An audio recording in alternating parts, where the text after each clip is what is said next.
ఏటూరు నాగారం మండలం కేంద్రంలో క్రిస్మస్ వేడుకల కార్యక్రమాల్లో తెలంగాణ రాష్ట్ర పంచాయతీరాజ్ శాఖ మరియు శిశు సంక్షేమ శాఖ మంత్రి ధనసరి సీతక్క పాల్గొని నిరుపేదలకు దుప్పట్లను పంపిణీ చేశారు.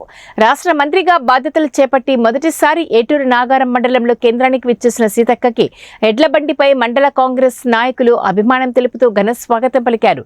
కార్యక్రమంలో రాష్ట్ర జిల్లా, మండల, గ్రామ నాయకులు, మహిళా నాయకురాళ్లు, యువజన నాయకులు, ప్రజా ప్రతినిధులు, కార్యకర్తలు తదితరులు పాల్గొన్నారు.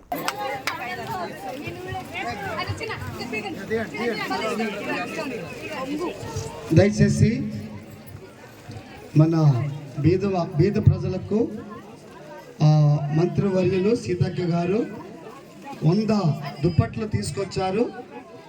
మరి ప్రతి ఇంటికి మరి తలా ఒక దుప్పట్టు మేము ఇస్తాము. వరుస క్రమంగా పిలుస్తున్నాము.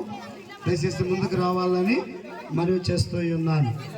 మరి ఆరోగ్యానికి ఏది మంచిదైతే, ఇతరులకు ఏది చెడు కాకుండా ఉంటే అది అనుసరించడం మానవ ధర్మం. అది మనకి ఇచ్చినటువంటి రాజ్యాంగ హక్కు కూడా. కాబట్టి మీ అందరి యొక్క విశ్వాసాలకు, నమ్మకాలకు అనుగుణంగా కాంగ్రెస్ పార్టీ ఎప్పుడూ కూడా లౌకిక రాజ్యాన్ని కొనసాగించడం కోసం సర్వమత ప్రార్థనలు ప్రోత్సహిస్తూ సర్వమతాలకు అనుగుణంగా మరి మీకు అందరికీ తోడుగా ఉంటుందని తెలియజేస్తూ అందరికీ మరి ఈ నూతన సంవత్సర శుభాకాంక్షలతో పాటు హ్యాపీ క్రిస్మస్, మేరీ క్రిస్మస్.